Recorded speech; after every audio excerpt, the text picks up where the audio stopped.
All right, so in this lecture series, we're going to be talking about vaccines, which is a little bit out of sequence for us, but vaccines are going to be the biggest deal in biology for a while to come here, and I think it's pretty important that you guys all get vaccinated. And so let's look at what we're going to be talking about.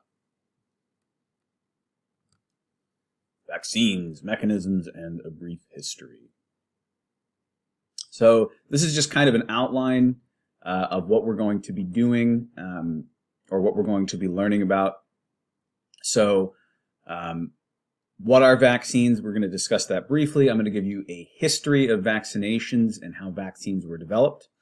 I'm going to talk about the innate and adaptive immune system, mostly the adaptive immune system, because that's what vaccines and inoculation works on.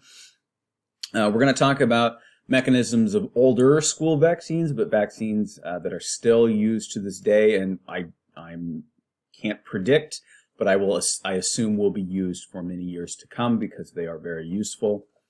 I'm also going to be talking about mRNA vaccines because that's sort of the wave of the future. And I'm also going to be talking about concerns that people have, perhaps some legitimate, some not so legitimate, which is going to include a frank discussion about communities of color and why they might have certain misgivings with the medical community. So let us get into it. So where did vaccines or vaccination start? So this says figures showing vaccination pustules. This is an immunization. Vaccines refer to something very specific, but that's not necessarily important to us at this point. But these are vaccines that were happening, or inoculations that were happening in China hundreds of years ago. And basically what was going on is there was a disease you've probably heard of called smallpox that was very serious and was killing a lot of people. So what they would do is they would find someone that had smallpox, and smallpox results in these pustules on your skin, and they would get a little piece of the pustule on a needle, and then they would poke someone else to infect them with it. Okay? And so the person getting infected in this way would wind up with a much less serious version of the virus than somebody who was infected naturally. Now, certainly, people still got sick and died from this method. This would not be practiced in this way today necessarily. But this is, again, hundreds of years old, and even then it was still very effective despite the fact that people still did die from it. So this is sort of like one of the origins of vaccinations from China hundreds of years ago. This is Lady Mary Wortley Montagu, and she was a really interesting person who traveled around a lot, but her brother had died of the smallpox virus in the early 1700s. And, you know, in her travels, she went to places like, at the time, the Ottoman Empire, and the Near East, and she witnessed the practice of inoculation against smallpox. Okay, she called it something. I think she called it engrafting or something like that. But she wrote about this in her letters, and she basically got this sort of practice introduced to the West. And again, you're just taking a little bit of the material from a smallpox blister and you're poking someone in the skin with it to give them a less serious version of the virus. Okay, this is early 1700s, like 1715 or thereabouts. You don't need to know the dates, but I think the timeline is important.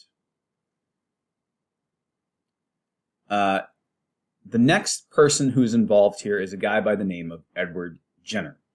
So Edward Jenner was about 100 years later, right before the 19th century, so 1790, something like that.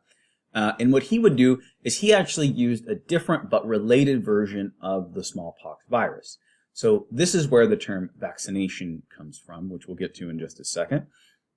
But he would take cowpox and give it to people, and they would still get sick from it, but they would be much, much less sick than a person who wound up having smallpox. And as it turns out, if you have cowpox, because the two viruses are so closely related to one another, you wind up being resistant to smallpox. For the Spanish speakers out there, the term vaca is where the term vaccine comes from. It comes from the Latin for cow or cowpox. Vaccine, vaca. The cowpox virus is variole vaccinae. So yeah, that's where it came from. So we've got Lady Mary, early 1700s, Edward Jenner, early 1800s, and then we have one of my favorite dudes, Louis Pasteur. Okay, Pasteur did a ton of work with vaccination and the prevention of disease, including work on chicken cholera. So chickens were getting really, really sick as a result of this cholera. Cholera comes from a bacteria. And Louis, probably shouldn't call him Louis, Dr. Pasteur was working with these bacteria, and he had a bunch of bacteria that wound up spoiling. If you grow bacteria for too long in one culture dish, it winds up dying and going bad. But instead of throwing that batch of bacteria out, he infected chickens with it, and he found that those chickens got sick, but that those chickens did not die. Then later, when they were reintroduced to the cholera bacteria, they didn't get sick at all.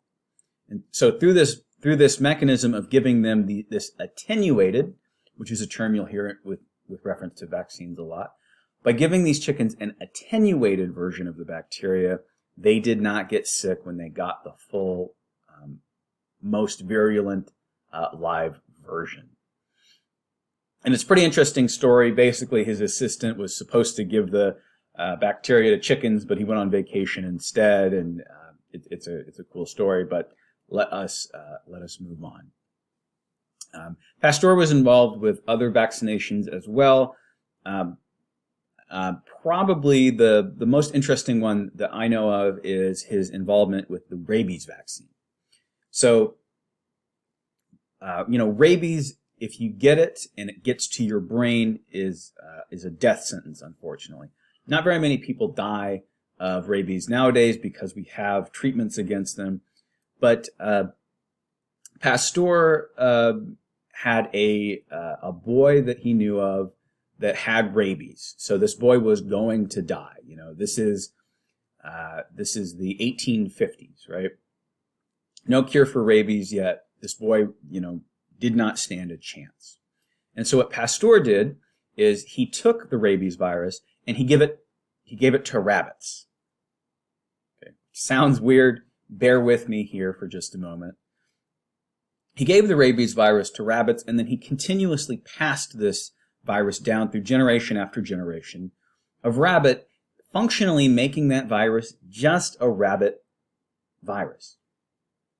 So because the virus evolved to live within its rabbit host and its rabbit host alone, that made it so that it would not be harmful to humans. He then took that rabbit rabies virus and gave it to that boy that already had rabies, that was going to die, and the boy survived and recovered.